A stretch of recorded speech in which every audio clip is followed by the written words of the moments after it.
Hey guys, welcome back to my channel. শুরু করছি আজকের নতুন ব্লগ। আজকে তোমাদের সাথে শেয়ার করব বাড়ির একটি কাজের ভিডিও। আজকে আমাদের বাড়িতে ছাদে শেড লাগানোর কাজ কিন্তু শুরু হলো, আর সেই ভিডিওটাই তোমাদের সাথে শেয়ার করছি। আর দেখো, এই দাদারা কিন্তু এসেই কাজ শুরু করে দিয়েছে, আর চারিদিকে এই স্ট্যান্ডগুলো লাগানোর কাজ কিন্তু কমপ্লিট হয়ে গেছে। আর ওদিকে কিন্তু টিনগুলো আস্তে আস্তে আসতে শুরু করে দিয়েছে।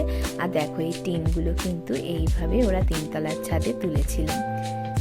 আর যেই না আদি শুনেছে বাড়িতে কাজ হবে, অমনি কিন্তু ও সকাল সকাল উঠে পড়েছে। আর দেখো, উঠেই কিন্তু ও আঙ্কেলদের চেয়ার আপ করছে। চলো এবার একটু ওপরে যাওয়া যাক।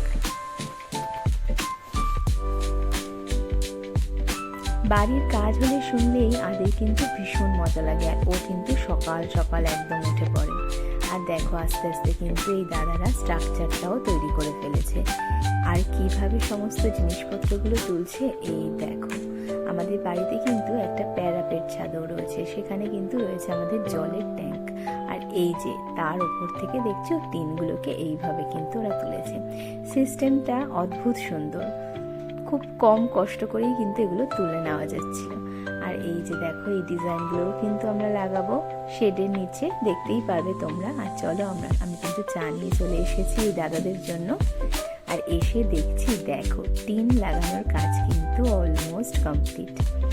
এই দাদারা কিন্তু খুব বেশি সময় নেয়নি, ওনারা বলেছিল 3 থেকে 4 দিন সময় লাগতে পারে। একদম 4 দিনের মাথাতেই কিন্তু কাজটা ওনারা শেষ করেছেন। ওদের হাতের স্পিডটা এত সুন্দর, আর এত ফাস্ট কাজ করেছে, আর এত সুন্দর ফিনিশিং যে অপূর্ব লেগেছে আমাদের কাজটা। এই দেখো কি সুন্দর করে ওনারা কাজটা করেছে। আর আমাদের বাড়ির সবারই কিন্তু কাজ হলো এখন উঠেই ছাদে গিয়ে বসা। আর এই দেখো, দাদারা এইভাবে কাজ করছে।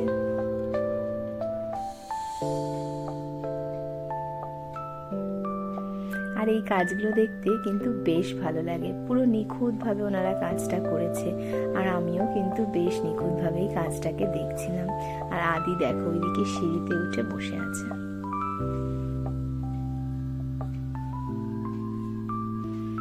আমাদের প্যারাপেট ছাদেও কিন্তু দেখো শেডটা বসানো হয়ে গেছে। আর এই যে দেখো, ফাইনাল টাচ সমস্ত কমপ্লিট হয়ে গেছে। এই দেখো ডিজাইনটাও দেখো ওরা কিন্তু এখানে লাগিয়ে দিয়েছে। আর এই যে আমাদের প্যারাপেট ছাদের কথা বলছিলাম, এখানে কিন্তু একটা গোল সিঁড়ি আছে, সেই সিঁড়ি দিয়ে উঠে আসতে হয় ওপরে। আর আমরা কিন্তু এই শেডটা ক্লিন করার জন্য এখানে একটা রাস্তা রেখেছি। পরবর্তীকালে যখন শেডের উপর নোংরা হবে, তখন কিন্তু এর ওপর দিয়ে গিয়ে আমরা শেডটা ক্লিন করতে পারবো। আর এই হচ্ছে আমাদের প্যারাপেট ছাদ। কেমন লাগলো অবশ্যই জানিও। চলো দেখা হবে পরের ব্লগে। টাটা।